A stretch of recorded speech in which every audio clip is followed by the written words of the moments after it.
shot? They're not all zombies, Doug. How do you fight this thing? Maybe we could drown it in A1 sauce. Well, sometimes that is better. The person you put up there ain't the person that comes back.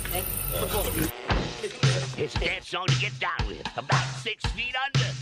Get there. Ooh, I love this song.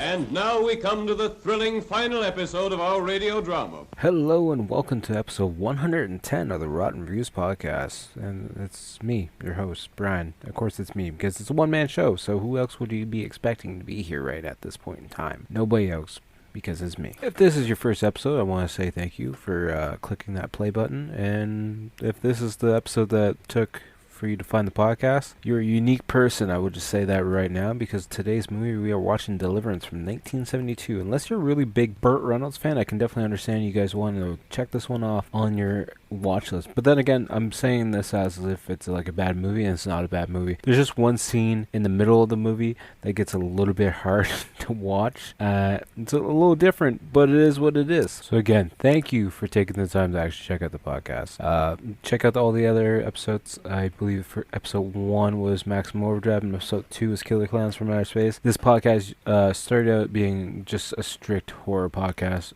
It doesn't matter the year. I'm not doing the 80s, 90s, the 2000s. I'm doing all of them all together. But slowly what I've been doing over time, I've been adding in some sci-fi, some action, and just some other various style movies. Just ones that I enjoy, that I want to talk about. Because I feel like the Rotten Reviews brand doesn't need to be just under horror movies. So we're going to slowly switch it up. Of course, this month's going to be all horror movies because it's Halloween. Minus this movie. Because I didn't plan that out properly. Because I never do. My bad.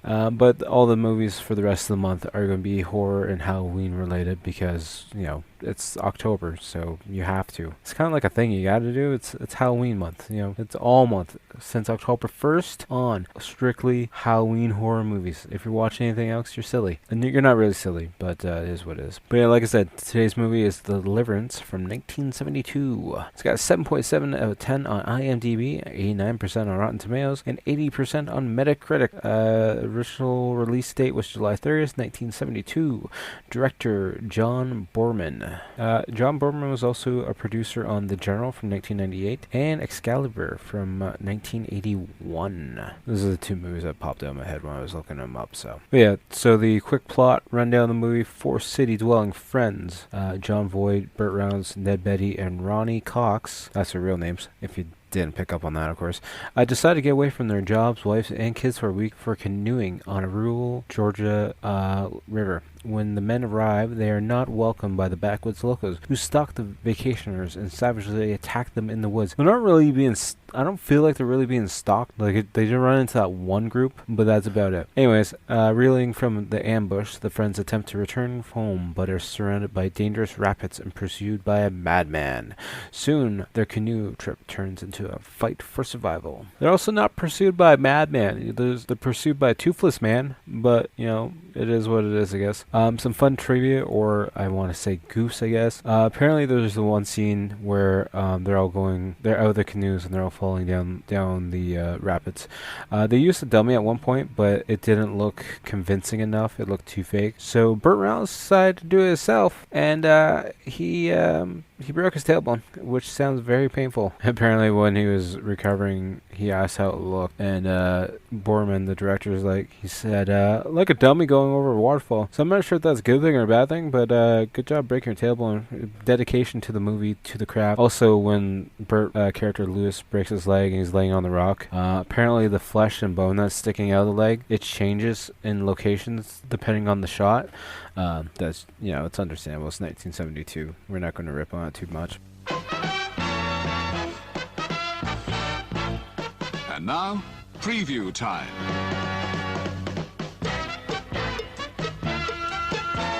When it comes to entertainment, you can't beat a good film. So let's take a look at what's coming your way. The following program is brought to you in living color. Saturday Night at the Movies, the television series which each week brings you the finest in recent motion pictures. Where are you going, city boy? We'll find it. It ain't nothing but the biggest river in the state. These are the men. Nothing very unusual about them. Suburban guys like you or your neighbor. Nothing very unusual about them until they decided to spend one weekend canoeing down the Cohulawasi River.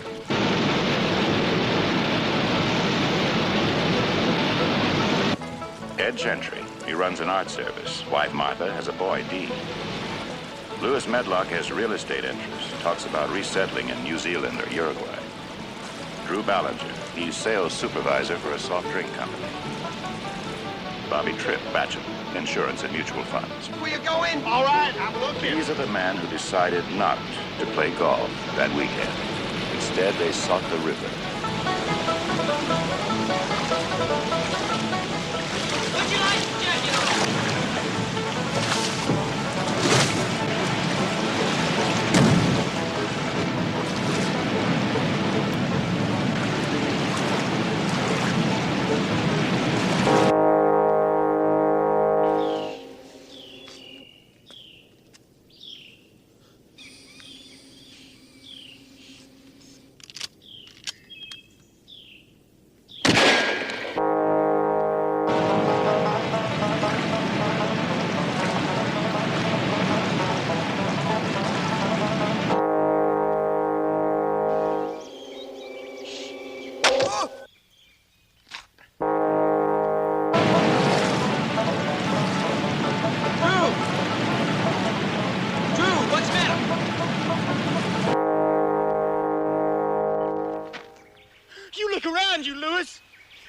He could be out there anywhere, watching us right now.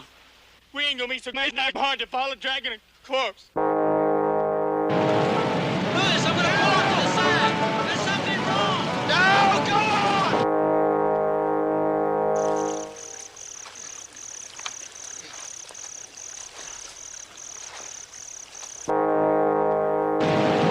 What is it?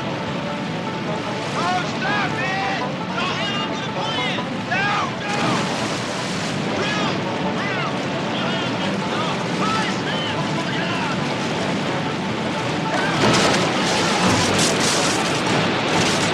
John Boorman's film of James Dickey's explosive best-selling novel.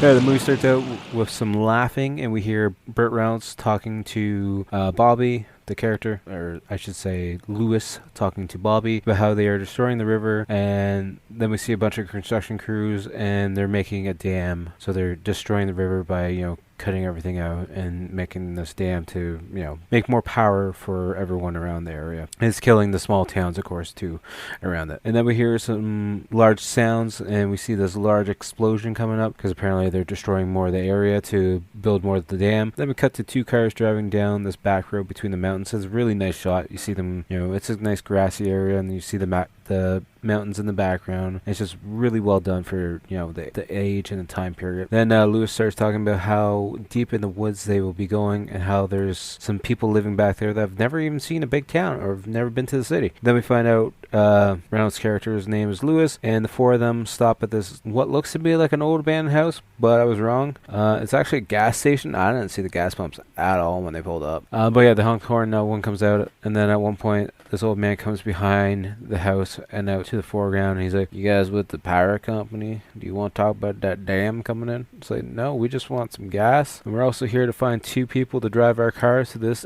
location, because we're going to go canoeing, and we want our cars to be there so we don't have to, walk it back." Louis asked the man to fill the cars up with gas, and that's when I said, I'm like, I didn't even know there was gas pumps around here. I didn't even know this was a store. This just looked like an abandoned house with nothing around, made from the Texas Chainsaw Massacre. Then one of the guys mentions how he likes how the old man wears his hat, and the old man replies back, "You don't know nothing, boy." Then one of the guys gets his guitar out. I think it was Drew, I believe. A couple of characters' names are kind of mashed all together. But yeah, it was Drew. He gets his guitar out, like acoustic guitar, and he starts having this jam session with this kid who's sitting on a porch with a banjo, which is really setting the mood for this movie because, you know, banjo music throughout the whole damn movie. So hopefully you like banjo music because you're going to be hearing a lot of it. A lot. Anyways, then we cut and see Lewis talking to the old guy again, and he's trying to find some drivers to take the cars down to the spot because they want to drive down to the spot where they're going to put the canoes in, and then they want to have these other guys take the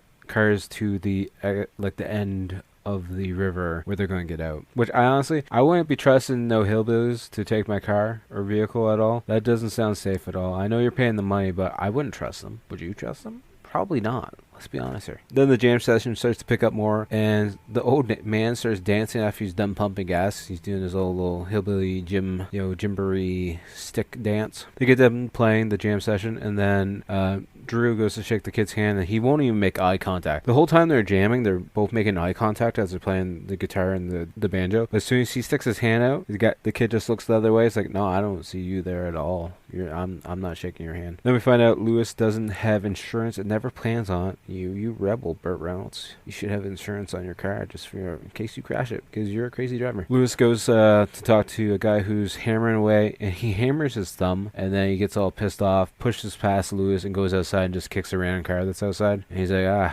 what you guys want? And this is apparently one of the drivers they're going to be using to get the cars to the location that they did. But the guy has questions like, well, why do you want to go on the river? And, you know, if you get stuck on the river, you're never coming off. And then they start wheeling and dealing about the price because Lewis only wants to pay like $30, and the redneck guy wants $50, and he just laughs about it. And then I think they come together on like $40. But like I said, I wouldn't trust these random guys who have broken vehicles all around their place, because your car is going to turn into a chop shop. It doesn't actually, but you know, any of the rednecks I've known in the past would definitely probably destroy those cars and sell the parts. But I guess it's a different time. It's 1972. You thought it would be worse. Oh well. Anyways, then they follow the hillbillies down to the river, and Lewis, being the typical Burt Reynolds character, decides to speed in front of the truck because he's like, I'm going to make it to the river first. These guys aren't going to show me the river is. Anyways, they take a wrong turn, and then Lewis just like, well, seems like we fucked up. And then they back out and they run into the rednecks again. And the one guy's like, how'd you get lost? You're looking for the biggest thing in the state, or something along those lines. Then they speed off again, and Lewis stops his car all of a sudden because he can somehow, over the commotion, hear the river moving. And, you know, he's speeding through, and all you hear is like the shocks and everything, and the suspension on these trucks or SUVs that he's driving just bombing out the whole time.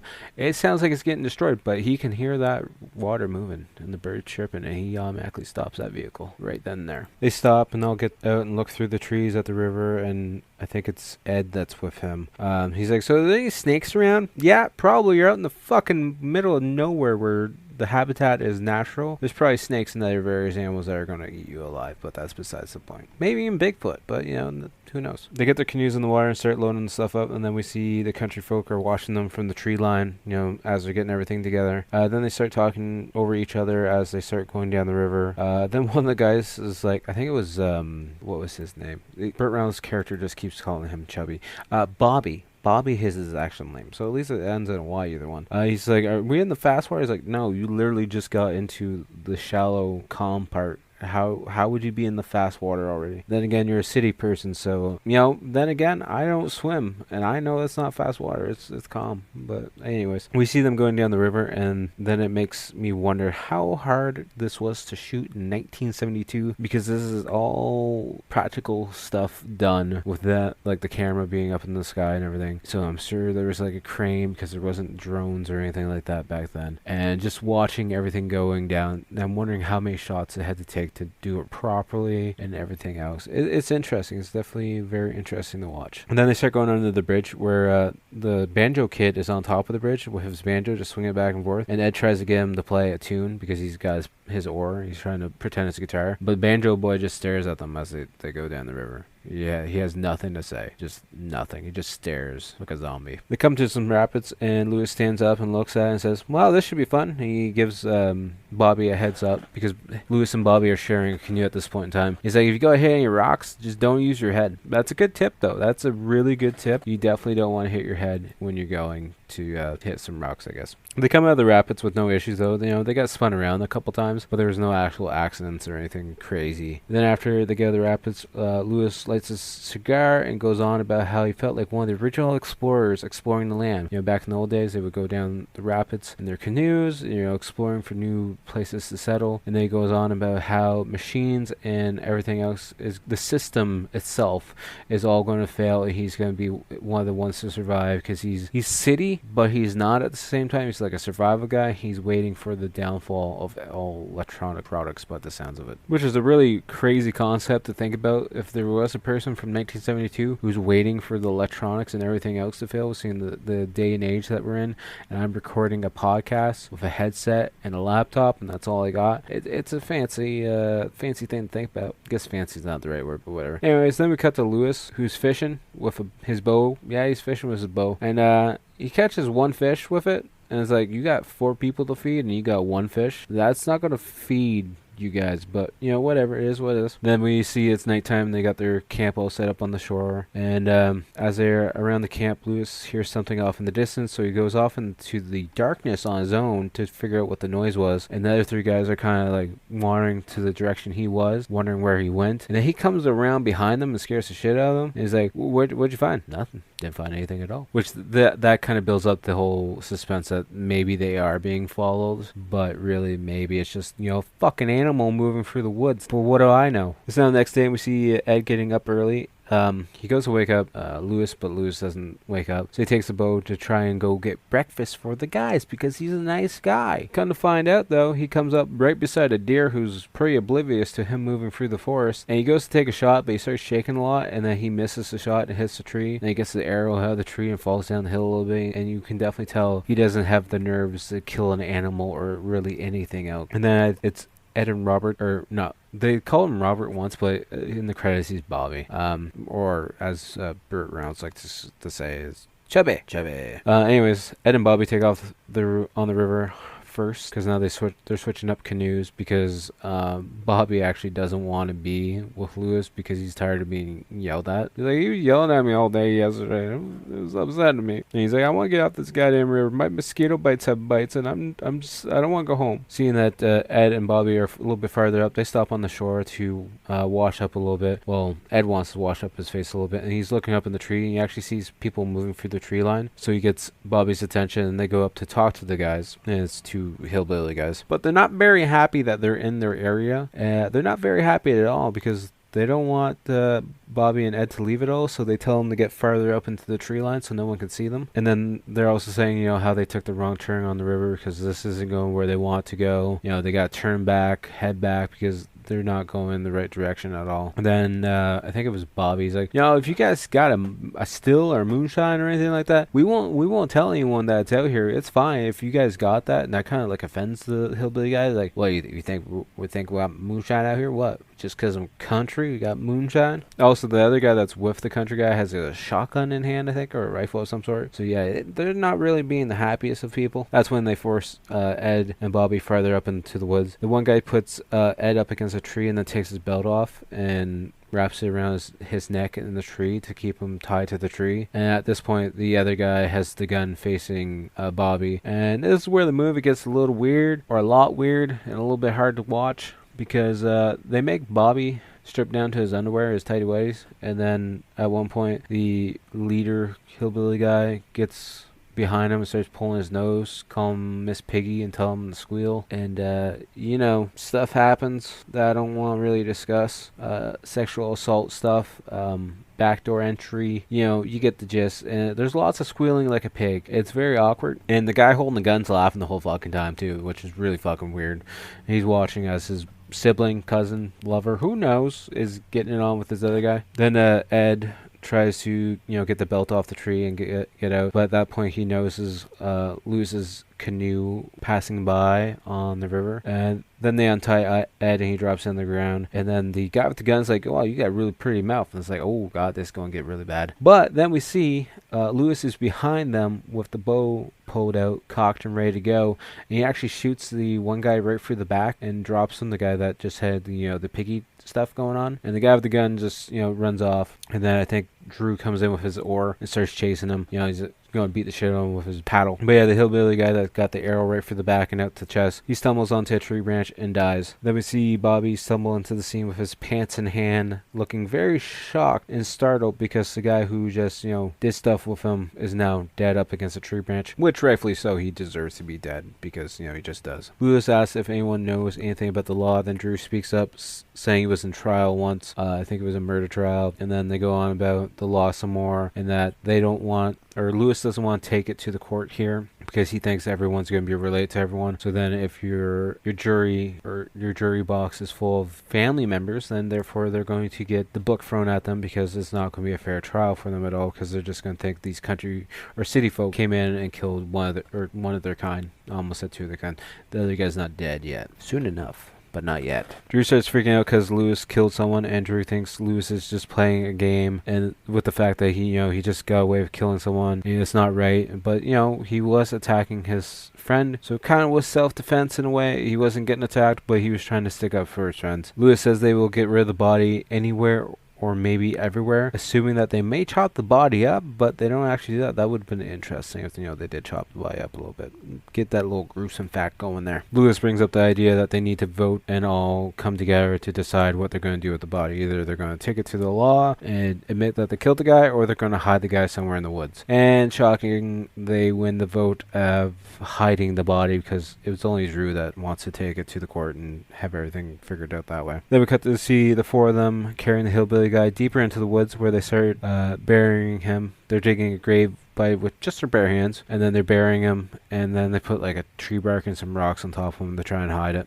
Then they take off back to the canoes where they plan to go down the river and get in their cars and take off and act like nothing ever happened. Drew's getting sloppy though as they get back into the rapids, and he's not listening to, I think he's in the canoe with Ed, because Ed's telling them bro and this and that, and Ed's telling him to put his life jacket back on, but he's not listening at all. Then all of a sudden Drew falls into the river, and the canoe gets stuck between two rocks and snaps in half because it's a wooden canoe. And then I believe the other guys try to help him, but they get topside as well, turned over or whatever. And then all four of them are stuck in the rapids going down this like waterfall area. And this is actually the spot where Burt Reynolds apparently actually breaks his tailbone because he did the stunt himself because the dummy didn't look good enough. You crazy man. They make it to the calm part of the river. I think Ed's screaming for Drew to try and find Drew because that's the main person they haven't seen yet. And Lewis is screaming because he's like, my leg's broken. My leg is broken. It hurts. My leg is broken. And that's when Lewis starts yelling back to them as well that Drew was shot from the canoe. We never hear an actual gunshot, at least on the version that I watched. I didn't hear the gunshot at all. So maybe it was edited out. I'm not too sure. But then Ed goes into the water deeper to look for Drew, but all he finds is his broken guitar floating through the water. Then Ed says if he killed Drew, like if the guy above, because they're believing there's a sniper, kind of like one of the hillbilly snipers, I guess, above them, and that he shot Drew, and that's what caused him, because Lewis keeps going on that Drew was killed or shot. And then that's when Ed says, well, if he killed Drew, then he's going to kill us. It's like, yeah, I guess that's cool. I guess that makes sense. They would all die. Then Ed starts screaming at Lewis saying, what are you going to do now? He's like, well, this is where he responds saying, no, it's time to play the game. And all I could think about was Triple H's theme music coming up right about now, just because, it's time to play the game, and I'm a wrestling fan. Some of you may not get that reference, and that's fine. It's understandable. It is what it is. Then we see the sun starting to go down, and then we see Ed with the bow on his back, slowly climbing up the rock cliff to hunt down, I guess, the guy who killed Drew. He makes it to the top, or what I thought was the top was actually near the top, pulls out his wallet to look at his family, and he accidentally drops his wallet off the cliff. Ed does finally make it to the top, and he looks around, but doesn't seem to see anyone. The next thing you know, we see him asleep on top of the fucking cliff, and he's woken up by the footsteps of the hillbilly guy on the cliff, like a little bit farther behind him. He lines up the shot with the bow, and he starts to shake, giving the guy enough time to notice him and turn him and shooting the gun at him. But the bow also goes off. And then at that point, Ed falls backwards and somehow gets a bow or an arrow impaled through his back, like through the side. This looked painful, and it definitely looked like it sucked. But then the hillbilly guy stumbles over to him to get ready to take another shot at him, and the guy actually drops dead because apparently Ed, with the bow and arrow, actually shot the guy right through the throat by the looks of it. And then Ed goes over to check the guy to make sure it's the right guy, and he's looking at his teeth, of all things, to check, and that's when we find out he's got some fake teeth in there, and he's like, oh yeah, it is the right guy. Then we see Ed throwing the bow off the cliff, and he's also throwing the gun off the cliff as well, and Bobby's just down there looking up like, oh, I wonder what the hell's going on up there. And then we see Ed ties a rope around the dead hillbilly guy and starts lowering him down, but the other end of the rope is actually tied to a tree because he's going to use that to get down off the cliff, which I thought was interesting, definitely unique, definitely a different style of doing it. We come to find out the rope starts to break though as he's going down, and then we just see him and the dead guy plunge into the water, and then the rope kind of gets tied around him, and the dead guy's kind of like clamming onto him as they're in the water, but he finally does get out of the water. And then they take the dead guys, tie him up a little bit more, and tie a giant rock into him, and then push him back in the water to try and make his body hide, so it will sink to the bottom. And then the three of them are back in the canoe, and they're heading down river because they got, Bobby's on the front, I think, and Ed's on the back, and then Lewis is laying down in the middle because he's doing pretty bad, from his leg injury and blood loss and all that other fun stuff. They make it farther down the river, and that's when they find the dead body of Drew up against some rocks, I think, or a tree branch that's in the water, and his arm is like literally wrapped around the back of his head, and they're looking for a gun wound on him. And then next thing we know, we see he's tied beside the canoe, so it's like, oh, they're taking him with them so they can give him a proper burial, I guess. And then we see them stop, and they tie a rock off onto Drew's dead body, and they push him back in the water, send him off, and we've come to find out, Drew was a husband and a father, and if Ed ever makes it out of this, he's going to do the best he can to help Drew's wife and the kids. And then they start heading back down the rapids, and the banjo music slowly starts to pick up some more. As they're going down the rapids, we see Lewis in the middle of the canoe, in pain, holding on to anything they can to survive. They make it to the end of the river where we see a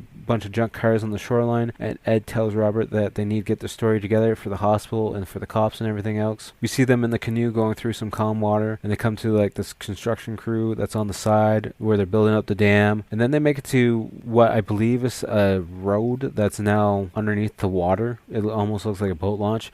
We see a white picket fence as well, and they put the canoe up on the road, and then Ed takes off up the hill, and that's when we see the cars are actually there where they're supposed to be, and then there's a hillbilly family sitting in the back truck. There's a dog and all. It looks like the Beverly Hillbillies, and the boy comes up. He's like, are you here for the cars? He's like, yeah, but you got phone? He's like, what? A telephone. You got a goddamn phone? I need to make a phone call. Then we cut to seeing Ed and Lewis getting taken away in an ambulance by paramedics, and Bobby staying back behind to talk to the sheriff about everything that's happened. Then we see Ed getting stitched up by the doctor, and he's like, how the hell did you shoot yourself in the back with an arrow? And he's like mumbling away and just falling asleep because of the drugs he's under. Then it's nighttime, and we see Ed walking into a house full of people where he's sitting down for dinner, where Bobby's already sitting there eating. So I'm not sure what the hospitality is on this, but it just looks like some random house that they're staying at right now at the point in time, or maybe a hotel, motel. It's 1972, so I'm not really sure how things worked back then and how nice people were to let strangers into their home, but it is what it is. But Ed's sitting down at the table, and everyone's being so nice to him, and he just starts breaking down crying, and everyone just goes fucking silent. And then Bobby's like, so,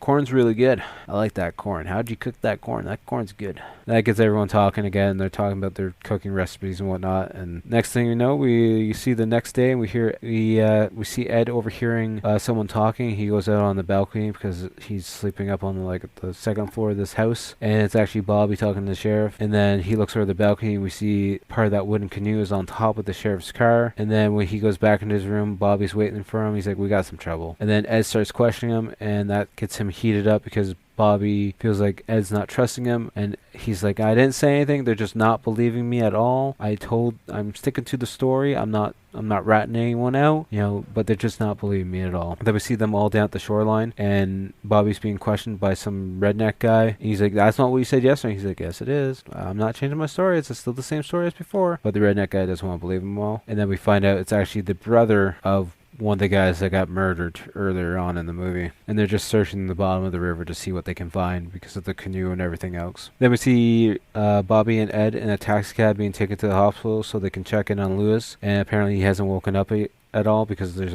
an officer on watch duty at all times. So Ed goes over to him, whispers, like, we gotta change our story. And then Lewis actually wakes up and smiles and winks about it. And he's like, oh, I don't remember what happened after the rap. It's all, I don't remember anything. So he's changing his story that he just doesn't know anything at all. We then see Ed and Robert back at their cars getting ready to leave, and the sheriff stops by to question them a bit more. He's like, well, why did you have 4 life jackets? And Bobby speaks up, oh, we had an extra one. And then Ed's like, no. It was Drew's. He forgot to put it on, or refused to put it on. Sheriff's like, why is that? I don't know. He just he didn't want to put it on. And that's when the officer's like, well, okay, do me a favor. Don't ever do this again. Don't ever come back here again. Let this town die in peace, because that's what's going to happen once the dam's all fully done. And just, don't come back. I don't want to see you guys ever again. Ed and Bobby say their goodbyes to each other, because apparently they're just going to take off on their separate ways now. And Bobby's like, you know what? Probably not going to see you anytime soon, so you take care of yourself. We then see Ed at the spot where they came out of the canoes, and he's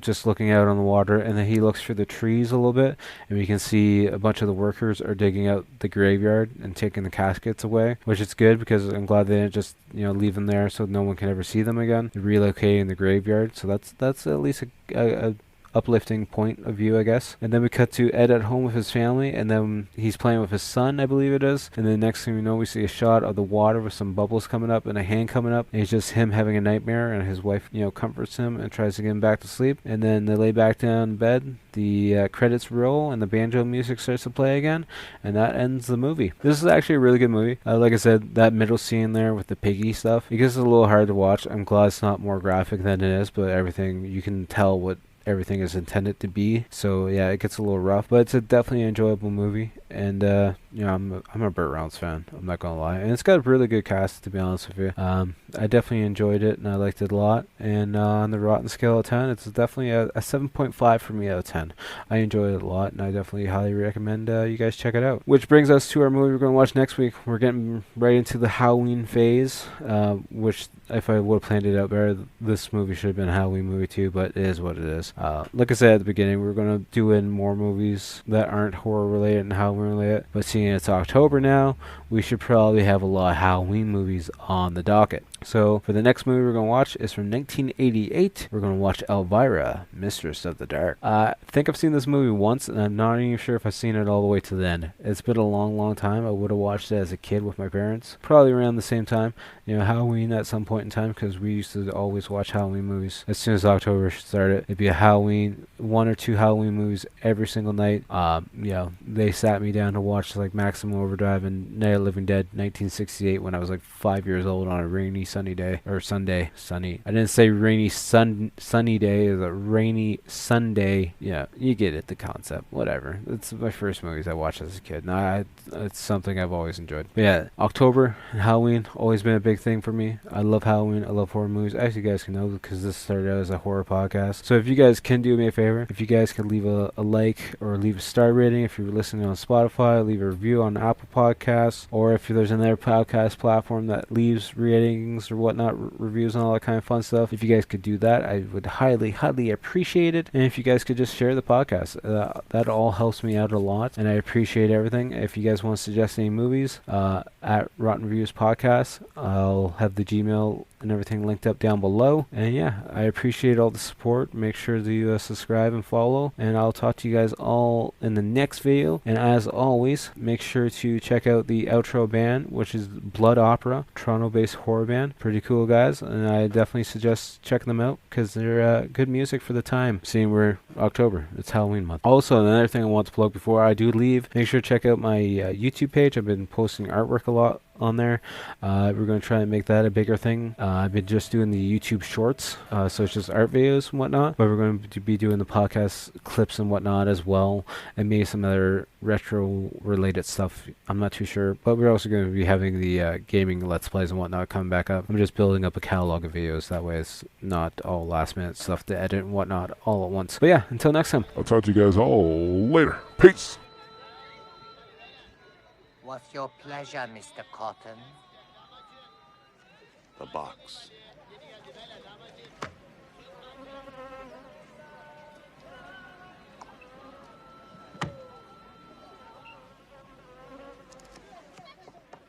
Take it. It's yours.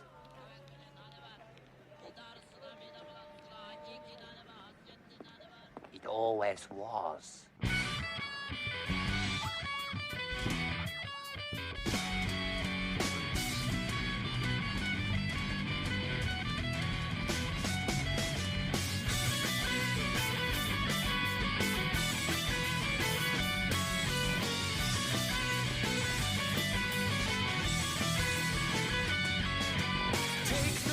It's yours, it always was. And blood seeps through the floor, she will rust. A demon to some, an angel to others. Explore us on your day of judgment. We belong to each other now. Some things just have to be enjoyed. They won't find us, not in the whole wide world.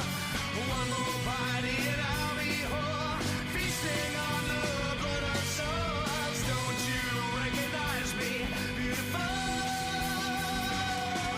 'Cause you can run and you can hide. We'll search through heaven and hell to find your soul's escape. So we will bend if you bring us frank. We'll let you live. So what is it that you desire? Is it painful pleasure? Turn